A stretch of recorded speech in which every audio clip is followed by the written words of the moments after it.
سب سے پہلی بات جو سمجھ لینی چاہیے وہ یہ ہے کہ جس چیز کا نام اسلامی نظام ہے وہ کسی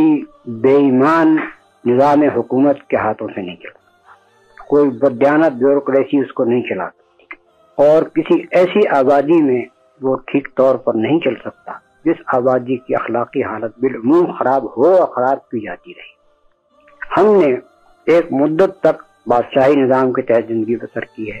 جو پوری طرح اسلامی نظام نہیں تھا، مگر اس میں اسلامی قانون رائج تھا، اور عام لوگوں کی تعلیم و تربیت کا انتظام علماء اور صوفیاء انجام دیتے تھے۔ اس وجہ سے اگرچہ معاشرہ اس درجے کا نہیں تھا جس درجے کا رسول اللہ صلی اللہ علیہ وسلم کے زمانے میں اور خلفائے راشدین کے زمانے میں تھا، لیکن اس کے باوجود نہ لوگوں کی عام اخلاقی حالت اتنی بگڑی تھی جتنی بعد میں بگڑی، نہ ایسا تھا کہ اسلامی تعلیم کے لوگ عام طور پر نہ آشنا ہوں نہ واقف۔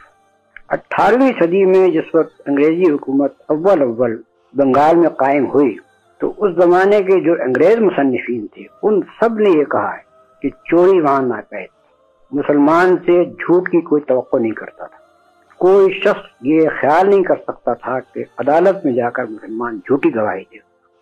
اور عام آبادی مسلمانوں کی لکھی پڑی تھی، بالکل امی قسم کے، اور بالکل جس کو الٹریٹ کہتے ہیں یہ مسلمانوں میں نہیں پائے جاتے۔ یہ 18ویں صدی کے آخر تک ہماری حالت تھی۔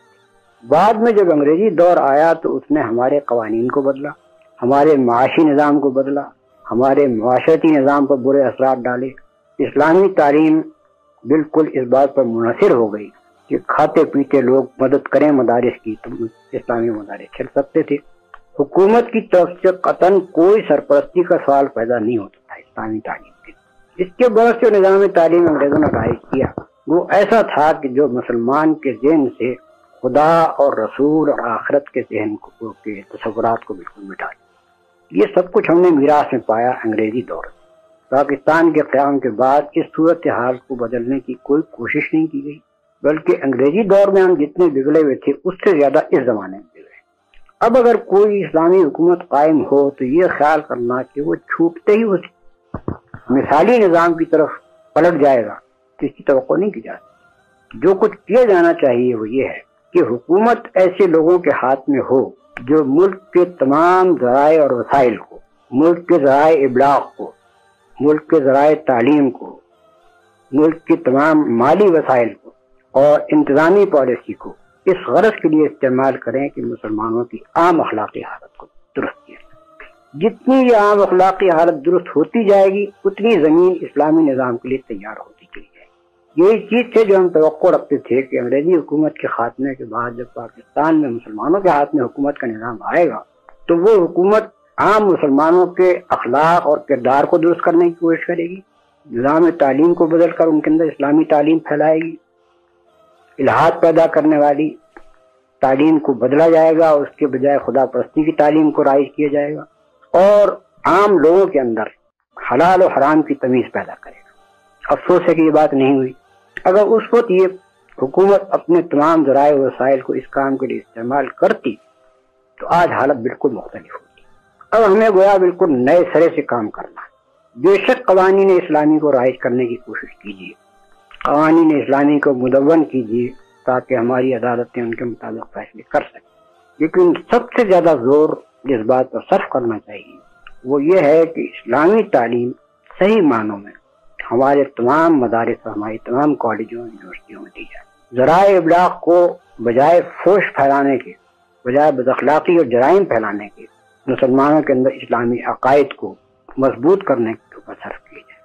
اور ان کو یہ بتایا جائے کہ اسلامی اخلاق کیا ہے اور کافرانہ اخلاق اور اسلامی اخلاق میں فرق کیا ہے۔ جیسا کہ میں نے ابتدا میں بیان کیا تھا کہ اسلامی نظام قائم ہی اس معاشرے میں ہوا تھا جس کے اندر سب سے پہلے ایمان کو مستحکم کیا گیا اور اس کے بعد اسی ایمان کے اوپر پورے اخلاقی نظام کی، پورے معاشرتی اور معاشی نظام کی عمارت اٹھائی گئی ہے۔ اب اگر ہم اس مثالی دور کی طرف پلٹنا چاہتے ہیں تو ہمیں اسی ترتیب سے پلٹنا چاہیے۔